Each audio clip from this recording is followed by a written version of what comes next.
Welcome to the Gruber Morning Show. This is the EV portion. I'm Pete Gruber. I'm Mark Schaffner. Good morning and welcome, everybody.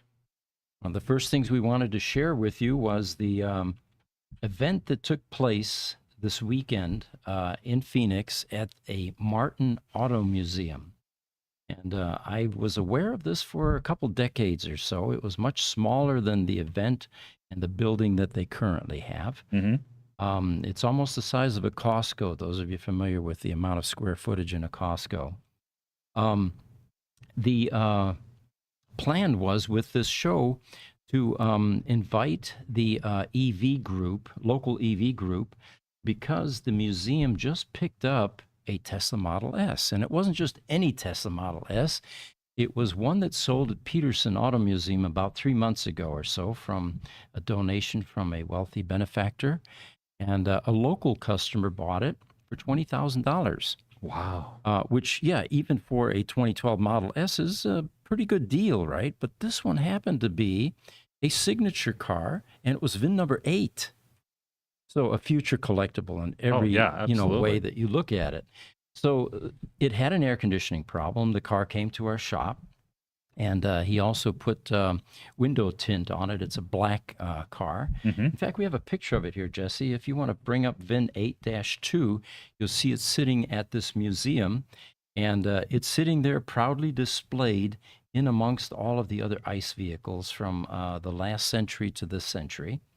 One final thing that we were contracted to do was to disable the high voltage battery pack, the 12-volt system, so that it just sits there and looks pretty without any kind of need for charging or maintenance or anything. And there you have it. Pete, can you pull your mic up a little bit? Sure. What you're seeing there is 21-inch wheels. You're seeing some window tint, 2012, immaculately taken care of. And it was a screaming deal at $20K at Peterson. The customer put another 7 to 8 into it by the time he was done. But so anyway, because the Martin Auto Museum has this EV, they decided to invite the local EV group, and we brought a Tesla Roadster, of course, the only one there, which is not unusual. Sure. And we got a private tour, a personal tour through the facility. There was a big car show outside, just bunches of ICE vehicles, hot rods, muscle cars, that sort of thing. And for about 45 minutes, one of the board members took the EV group, about 30 of us, through this facility. And what we began to realize, this is a gem. This is kind of like Peterson, except not in California. And it is well worth attending. The price is $15 general admission, and kids under 5 are free. Kids between 6 to 12 are $5, and seniors, if you're 62 plus, are only $12. So, but again, it was extremely well attended, and we were impressed just looking at some of these cars that were there. There was everything from the 1920s, 30s, up through the muscle car era, and some very unusual pedigree cars. One of the cars had 6 miles on the odometer. It was one of the Shelby Cobras. There was a popcorn wagon that basically was a wooden food truck. Okay. With enormous amounts of glass and decals on the ceiling. Extremely well done. And it was just recently purchased within the last couple of weeks. But they even have a carousel inside for the kids. One of the old merry-go-round style things. They have about 5 banquet rooms. One is as large as 12,000 feet. So if you want to do your wedding here or you want an event here, all of that is available at this museum. It's not too far from us. It's over on Thunderbird, 43rd Avenue and Thunderbird Road. And they are open 5 days, 6 days a week, including Saturday, I believe. So for those of you interested, Google it, look it up. It is called the Martin Auto Museum. One final note here is the owner of this is Mel Martin. And 25 years ago or so, I had some muscle cars that I had restored. I had no room for them. And I called Mel and I said, look, I know you've got a museum. I would be willing to just give you my cars to store them because they're sitting undercover outside. I have a 2-car garage and always have had, right? Right. And he said, Pete, I just don't have the room. This was 25 years ago. But Mel now is 94 years old. God bless him, still going strong, loves what he does, and is, giving back to the automotive community. He's an inspiration. He really is. And the museum is a fantastic museum. I've been there before. I did not go there more recently. I look forward to going there again sometime soon. Mm-hmm. Great place to take the kids to if you have children, not only because of the merry-go-round, but if your kids are like mine, they love cars, and this is the place to be. All right. We've got some questions coming in here. Yes, we have Wayne Levitt on YouTube. It says, looking forward to hearing this. Welcome. Glad to have you on this morning, Wayne. And on Instagram, Yitz1 waves to us and says, good morning. Morning. And then on Instagram, Klaus Hein says, moin moin. It's Frisian. And it means hi there. Oh, it's a language in the Netherlands. Okay. Well, thank you for joining us. And, for those of you thinking about commenting, please do, and let us know where you're coming in from. I find that we have a much larger audience than typically comments on these podcasts. Yes. And the reason I know that, as I was walking around the Martin Auto Museum, invariably people would come up to me, introduce themselves, and I would say, I'm Pete Gruber, and their comment was, I know, I watch all your podcasts. So, yeah, feel free to join and comment. These are collaborative podcasts, typically. All right, so we've got another article here, and this one is from Autocar. And the headline on this is, there's never been a better time to buy a used EV as prices now dip below ICE cars. And my answer to that is, could this be that turning point that we've been waiting for, the tipping point? I tell you, I really hope so. In addition to the Autocar, I wanted to see if there were other articles out there that were talking about this. Forbes had a good one, posted June 20th. And they said, yeah, the average price of used electric vehicles, battery electric vehicles, has now dropped below the price of used gas-powered vehicles. And it continues to drop. In May, it was $200 difference, so they were basically the same. In June, it was almost 8% less. And they projected it in July, EVs would even be less. And that's without the $4,000 federal subsidy that you get for buying an electric vehicle from a dealer. Mm-hmm. So personally, I think this is going to help accelerate the adoption of electric vehicles in the U.S. with or without government subsidies. Yeah. Your skeptics, the people who are, or rather the people who are pragmatists, they're not going to buy an electric vehicle because it's electric. They're going to buy an electric vehicle because it's 20% less than a comparable gas vehicle. Yeah. Or there's certain stigmas and fears. I don't have a charging system at my home. Well, that's not a very expensive proposition to put in. And, then, of course, the charging infrastructure, and then the fears about, will the utilities be able to keep up with all of this demand from electric vehicles? Yeah. And we've done a number of videos there, and the grid is quite capable of handling this influx and has been quite well. As soon as people realize that many of these myths that are being propagated about electric vehicles are not true, there'll be a percentage of those pragmatists that become EV enthusiasts, because they'll see, like my son did, he bought an electric Tesla used, spent $20,000 for it. We facilitated it through here at Gruber Motors, and he did it because, goodness sakes, it saves him about $400 a month on gasoline charges. And we're not even yet talking about the lowered maintenance. KISS oil changes, goodbye. KISS tune-ups, goodbye. Exhaust issues, going to the emissions facilities if your state requires that, which is a royal pain. Here in Arizona, all right, picture this. It's the middle of July. It's 115 out. you have to take your car to an emission facility, which is nothing more than a building with an input and output unair conditioned. They might have some fans, and you're sitting there idling in this heat, waiting for your turn, making your emissions a whole lot worse by the time you get there, Oh, right? yes. Now you're inside, and all you're smelling is emissions fumes, the oppressive heat, and that half-hour wait that it took you to get through that line. And you have to do that once a year. All of that goes away with electric vehicles because we have zero emissions, none at all. So we're putting the state emissions board out of business eventually. Exactly. And you'll never, ever have to worry about somebody crawling up under your car, under your driveway on a Friday night and stealing your catalytic converter. That's a whole nother benefit I hadn't even considered. Yep, good point. Instagram, EV Smoke ATX, welcome back. He says, Austin, Texas, always showing EV love to all. Thank you. Your state has made a hefty commitment to EVs with Elon relocating from California to Austin. So another headline here, this is regarding the Tesla diner in Hollywood that's under construction. And we're pretty excited about that because we feel that this could be the future of what we used to call gas stations, fueling stations, or in this case, charging stations.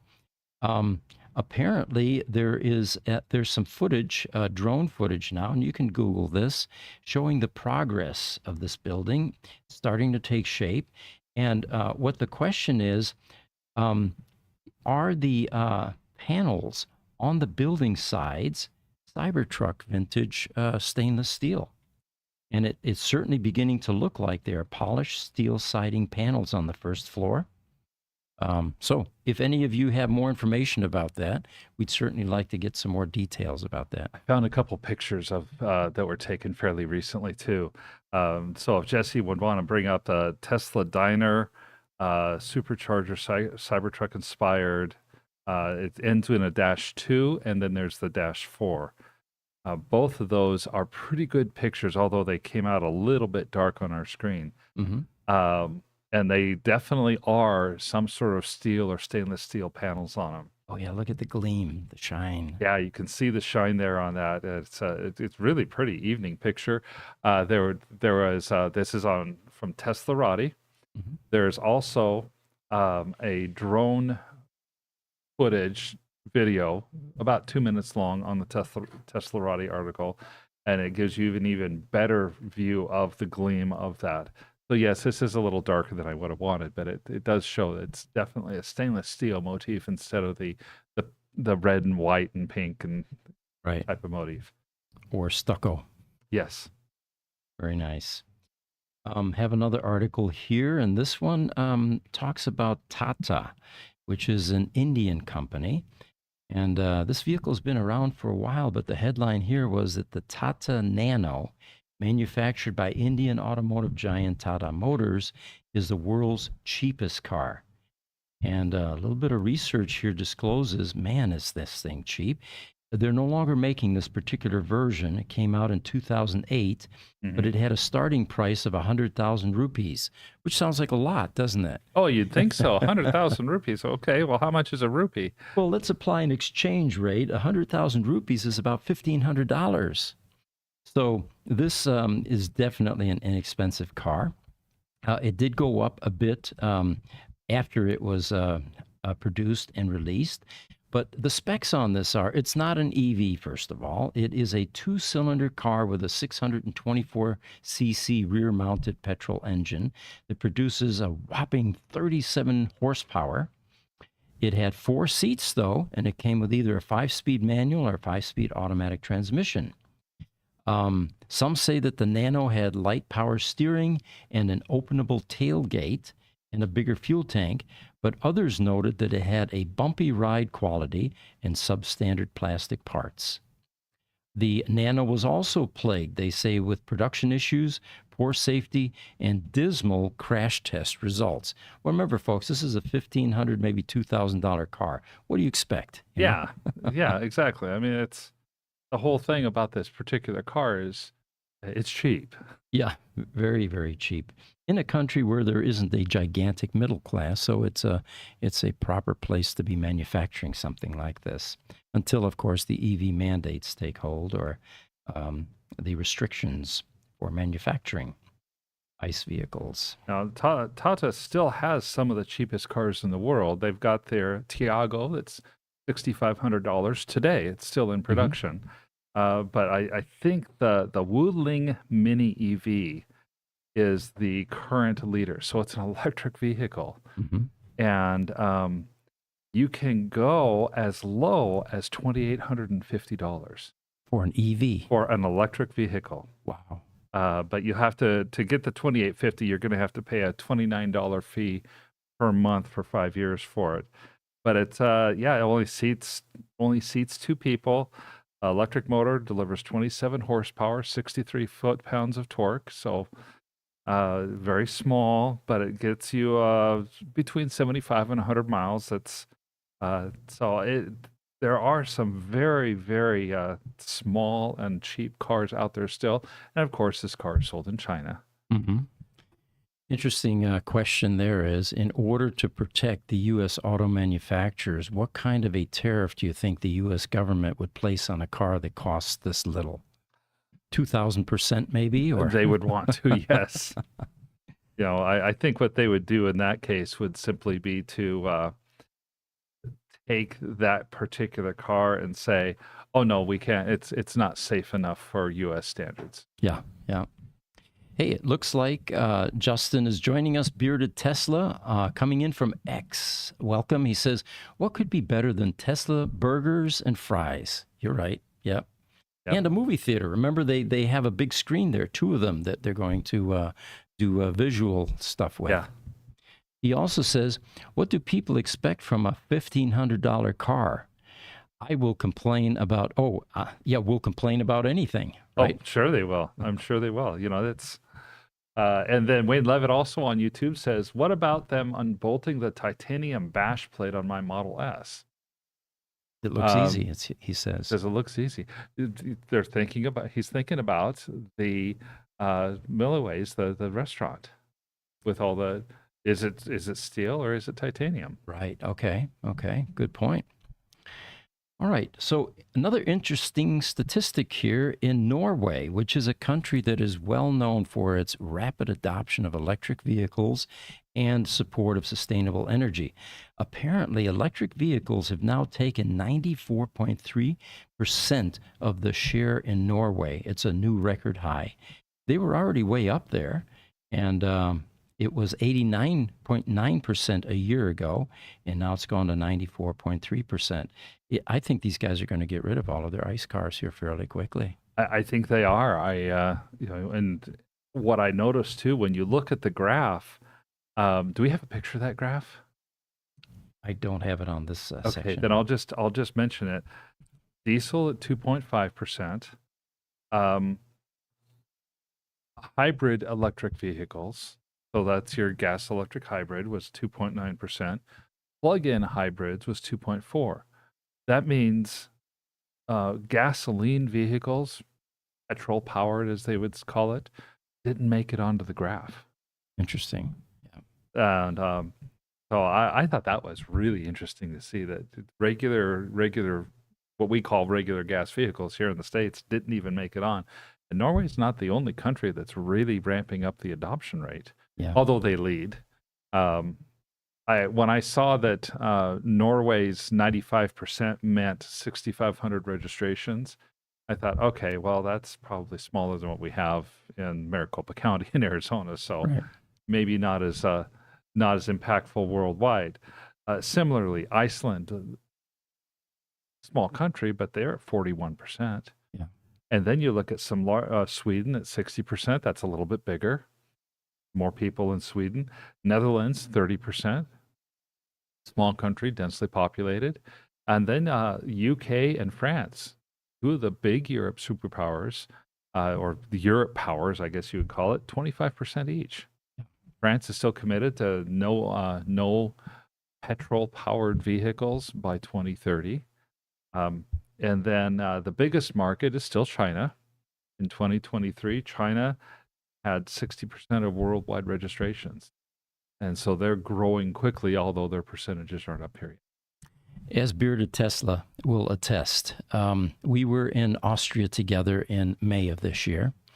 And personally, we usually go there. My family goes there every couple of years, but because of COVID, it had been 5 or 6 years since we were in Europe. Mm-hmm. And what amazed me was 5, 6, 7 years ago, you wouldn't see a Tesla or an EV on the road. But this time around, they were omnipresent. It was almost like being in California or Phoenix, and I think Giga Berlin has a lot to do with that. Yeah. But for those of you that haven't been there much, there is definitely a visible change that's occurring in Europe for EV adoption. It definitely is. Germany has the most of Western Europe countries, has the largest car market. And I didn't mention them on here, but they're up around 17% of registrations being EVs. So you think about that. 1 out of every 5 cars on the road almost in Germany, where they have 80 million, 90 million people, is now an EV. Yeah. Wow. Substantial. Yeah. Bearded Tesla's also chiming in. He says, we've gotten too far away from the basics, unfortunately. So we have all these minimum features. I guess now that I think about it, it's time to text drive and manually roll down the windows. Okay. Yeah, I think I had one of those, Armstrong power steering and manual windows, and I always called it Armstrong because when you don't have power steering, whatever power you get in your arms is the power that you have for steering. Yeah. Or try doing that in the winter after an ice storm or something. Oh, yes. Instagram, KWH Motors. Love all the content Gruber Motors creates and provide for all of us EV lovers. Off-topic question. Is it verified that the Tesla Roadster 2 will have the SpaceX option, being able to fly? We were going to report on that, but we did last week. Elon keeps on mentioning it. He's in a tough spot. He had a supercar about 6, 7 years ago when he first announced this car. It was, 0 to 60 in 2 seconds was unheard of. And then he created the Plaid, which beat that specification. Well, they continue to have to raise the bar on this car, and making it fly, go aerial is definitely one way to distinguish yourself in the supercar market. But you have some interesting stats. How's this possible? What does it really mean? Can it happen? Yeah, I took some time to see whether or not it feasibly, from an engineering standpoint, could a Roadster fly. And I found a site called Scope Views. It's a more of a physics and engineering site. It's from the UK, so scopeviews.co.uk. And they asked the question, can a Tesla Roadster really fly? They took on the cold compressed gas, went through the math and physics of it, and basically came to the conclusion that Elon's not blowing smoke. In fact, I'll read their conclusion here. They said, yes, SpaceX cold gas thrusters really could make a Tesla Roadster fly. It could allow for 15 to 20 seconds of hover time and a slow drift across a car park. That would be enough to get you to the parallel parking spot, maybe, right? It would. It would get you to the parallel parking spot. If there's a place that's blocked and you think, yeah, I can make it in there, you could lift yourself up, move over, and sit down in that blocked parking area. So the logistics of this now, for just a moment, we play this out. Okay, so you've used up all of your gas, right? And you got 15, 20 seconds or whatever. Now what? Is there a gigantic compressor in the car that's going to rebuild the pressure? If so, we've just bloated this car, right? Yes. And what does it run from? How many miles do you lose when it kicks on? Or do we now have compressed air at the Tesla superchargers? So you can get both a battery charge and you replenish your gas charge, right? Or your air charge or whatever you call it. Oh, that's a great question. Or do they put something similar to some of these air compressors that are out there, some of the higher end air compressors like the rotary, the rotary ones where they just constantly are spinning, not a lot of power that they're using, but they're constantly pushing air in. The scroll compressors. Yeah, like a scroll compressor. I don't know, but it's possible, especially if you have the idea that driving down the road, you have a certain amount of air wind resistance, energy that's coming at the car trying to slow it down. Are they capturing part of that energy and simply funneling it into a high pressure tank? Yeah. Or heaven forbid, they go the Neo route and they have exchange for air tanks. So not only do you have to Oh, supercharge, wow. but then you have to go someplace to get your air tank replaced for that 15 to 20 seconds of flight time. That would be really interesting, especially considering the type of pressure they were talking about in these tanks. If you remember, it was something around 20,000 psi. Yeah. And then you have another issue too, altitude. You know, that 20 seconds, if you go up fast, you're going to have to come down pretty quickly as well. Oh, yeah. And maybe SpaceX, which now has these recoverable booster rockets, this will be implemented in the car. But I think your altitude is going to be somewhat limited unless your vertical takeoff is extremely fast. Oh, yeah. I hadn't thought of that. Or even the idea of a vertical takeoff in Los Angeles versus a vertical takeoff in Denver where you're at 6,000 feet. Good point. Yeah. So we've got a whole host of questions for you, Tesla, and we hope you guys will chime in on this and begin to release some more information about how you hope to achieve this flying Tesla Roadster number 2. And by the way, for those of you that are watching now, at 11 o'clock, we're going to shift over to the Tesla Roadster podcast, and that's usually where we talk about the first generation Roadster and what's going to be happening with the second generation Roadster. You know, there's a good question. Will the Tesla Roadster podcast that we do every week now begin to transition into including things about the second generation Roadster? I think over time it probably will as more information comes out. Bearded Tesla on X also asks, what do you think it'll take to get more of Germany to get on board? Is it more from BMW, Mercedes, etc.? You know, that's a darn good question because understanding the German mentality, first of all, they're very threatened by a U.S. company coming in and upsetting one of their primary revenue generating activities, which is machinery and automotive. They pride themselves on that. Yes, I think that more of this kind of release of product from the ones that they trust, the BMWs, you know, the VWs, the old Mercedes, you know, time-tested and proven companies would help. But what I noticed is there is a rapidly growing Tesla faction in Europe.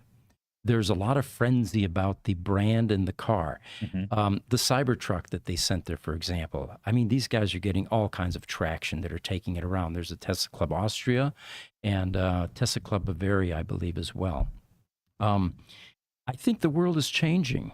And I'm hoping that, you know, these mindsets are altering along with it and that we lose some of this attachment to brands and nationality and, you know, patriotism, basically, to keep the EV community or the car communities monolithic in Europe. I agree with you there. I also remember that BMW has their I series electrified vehicles, the i3, the i5, the i7, the i8, beautiful sedans. Mercedes is coming out with their EQS series. And they're all EV. However, they do tend to be on the higher end of the price scale, at least here in the States. Mercedes is especially ubiquitous in Germany. Are they going to come out with an EV that is more along the line of their mainstream for the masses type of cars that they sell in Europe but don't sell in the States? Yeah. We've got from X, Captain Hype is joining us, and he says, "Hi, Pete. It was great meeting you in Flachau." And yes, likewise. And if you were there for my speech, I started my speech with, I would like to thank the group here in Flachau, Austria, for inviting me to this event. And then I said, did you notice that unlike the other guys that came with me from the U.S., I was the only one that pronounced your city correctly because I was born not too far from here.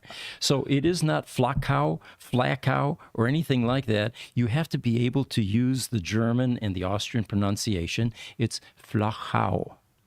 Yes, and I would have problems with that. Even though I have a German last name, I have not even been to Germany yet. As word of German with the TH words. Yes. Captain Hype also says German legacy starts too late with EVs. and they still have to convince their hardcore ice bases and earn money with them. I'm sure that there is a difficult transition for the Europeans. Yeah, I don't think that transition was made easier by Volkswagen. They've been one of the companies that seems to be really stumbling badly in their EV marketing and with what they did with the diesels. Yeah. To try to get them to be lower emission and cheating to take care of the test results. But a brilliant move to align with Rivian at this point. I think it is too. I think it's going to help both companies. All right. Well, I think that's Okay. about it for us for Real today. quick, guys, before Yeah. we go, you got to talk about Elon and Trump. It's on the thumbnail and in the title. All right. Well, my experience with Elon and the Trump interview, discussion, whatever you want to call it, was it didn't happen for about 45 minutes or so. And then finally, when I was able to get into something, it was all voice and I didn't see any video. And I shut it off after 5 minutes or so because it was the same rhetoric. Venezuela sent all their criminals to the United States. Their crime went from 72% down to something else. And it was just, but there were some more salient points discussed later, which I was pleased with. The thing I like best, well, maybe you have your views and then I'll go on to mine. Okay, yeah, I didn't watch the interview live. I've done some looking up of how is the interview taken in the press, because to me, part of the entertainment of these interviews is watching how all the talking heads react. Mm-hmm. And you're going to have your very typical liberal press have their type of reaction, and conservative press have their type of reaction. I actually got through the 2020 election cycle to where I would look at more independent, non-US based publications to get some real perspective on it, because it seemed like nothing in the US was anything other than personal bias. And sure enough, I went to CNN, and one of their commentarists, he didn't write it as a commentary, but it really was just a commentary, just going off the rails about Trump is slurring his words, and Trump is the old guy, and Trump is the one that isn't going to have enough mental cognitive ability yeah. to do this. And then Fox News was touting how successful and how it's a turning point, and how great it was. To me, my take, 2 words: technical issues. Trump himself mocked Ron DeSantis early on in the primary cycle because Ron DeSantis had an interview with Elon Musk on X, and it was plagued with technical issues, and Trump absolutely just excoriated Ron DeSantis for those technical issues and said, "You've just lost your entire campaign." Well, the same thing has happened to Trump now, and I wonder what he's going to say about that. Mm-hmm. The takeaways for me was that let me get to this portion here. There we go. All right. Like Elon, I am a legal immigrant. I came here when I was 8 years old. Elon came, I don't know exactly how old he was, but the case that Elon made is one that I buy into. Not all the people that cross the border illegally are criminals. There are many good people that are coming into this country. I agree.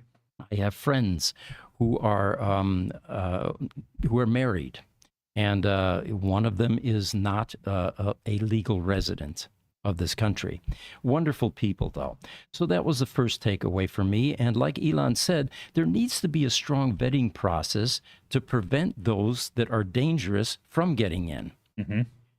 The thing that I also ask is, all right, criminals are being sent by these governments to our country. Well, criminals are fairly smart. Once they get here, can't they simply go back if they've been forced to come here? Or maybe they like it here so much they stay. So those are questions that I have. And Donald says that he's promised the largest deportation operation in the country's history if he's elected. What are the logistics of that? How feasible is that? Like I mentioned, the friend of mine that has a wife and children, are they really going to rip this family apart? I don't think so. I don't think that the rest of us in the United States are going to allow this to occur. There would be some sort of a transition or some sort of method where this would be prevented, in my opinion. We've already seen, here in Maricopa County, anyway, we've already seen what that could lead to. The Maricopa County Sheriff's Department was both accused, tried, and convicted, basically, of racial profiling, Mhm. saying that the people who are here illegally are obviously Hispanics or blacks or Chinese or whatever. So they were stopping those races of people in at an inordinate rate and asking for immigration documentation. Here in Maricopa County, it's one of the largest boondoggles that we've ever seen. They're $300 million in expenses and counting, for federal oversight to get the sheriff's office to be compliant with federal court orders. Mhm. And the sheriff that did this has been out of office for 8 years. Right. Right. And the county still has that. If this tried to happen on a national scale, you can only imagine the same types of things would be happening on a national scale. Right. I think it'd be a disaster. Something else that was raised by Elon, which I agree with, he raised the prospect of creating a government commission to study the national debt and how Congress could reassess spending. Remember, if you or me spend more than we make, there's an expiration to our continuation of either mortgage, housing, cars, any of that. There's bankruptcy at some point. The federal government doesn't have those kind of regulatory requirements. And I think an independent commission, like Musk talks about, of businessmen or business people that would have some oversight, I applaud that. He says, and I quote, "I think it would be great to just have a government efficiency commission that looks at these things to make sure taxpayer money is spent in a good way. I'd be happy to help out with that commission," he says, as would I. Yeah. I think it's a great idea. I'm a little skeptical of the political process. I remember, what is this now? Almost 20 years ago, Congress passed a balanced budget law that said for every dollar you spend, you have to take out a dollar somewhere else. And we're going to get to where we balance our budget. It was then challenged in court by people who wanted to the Preserve. government to spend money, preserve the status quo, etc., and the courts turned it over. I was really disappointed when I heard that, because the idea of spending more than you have is killing us as a country. Well, that's what inflation is all about. Yeah. They realized that a couple thousand years ago when they first started printing money, and they thought, oh my God, just keep printing. Well, it devalues it. All right. Elon also said his views on climate change were that the country should not vilify the oil and gas industry. And the reason for that is it served us quite well for many decades, and it has contributed to our evolution. And yes, there is something underway currently, but it doesn't mean that, we need to vilify them. We should lean, he says, in the direction of sustainability. And it'll be interesting to see how the Trump administration, if it gets into, office, will handle this. I guess my question for the people that want oil and gas to completely go away, is simple. What's going to replace your plastic bowls? What's going to replace your plastic laptop covers, headphones, TVs? What's going to replace that? And that's a very small piece of what the petroleum industry does for us. And if we go back to organic, we're going to be cutting down trees like crazy. Remember when it was all organic, leather, trees, Oh yes, leather, trees. And if you go back to metals, how many more strip mines are we going to have to open up? Correct. In order to facilitate all the demand for metal products that's going to happen. Yeah. Need hemp infusion. Just gonna insert my little 2 cents there. What's interesting is as soon as we got political, the audience declined to continue to comment. Yes, Did you notice yes, that? I did. And then finally, it looks like Mr. Trump is back on X, Twitter. Yeah. Yeah, it does. I've been, the one thing that I've been surprised about with his commentary is how little I'm hearing about him posting on Truth Social. Mm-hmm. This is just me. I'm wondering, and it's just asking. I have no information to back this up. How long is True Social going to remain out there? Yeah, good question. I don't even hear about it anymore. Well, I think we've had a good show. We want to thank all of you for joining us. And we'll be back next week with another edition of the Gruber Morning Show. Yes, thank you very much. We'll see you in 20 minutes for the Tesla Roadster Roundtable.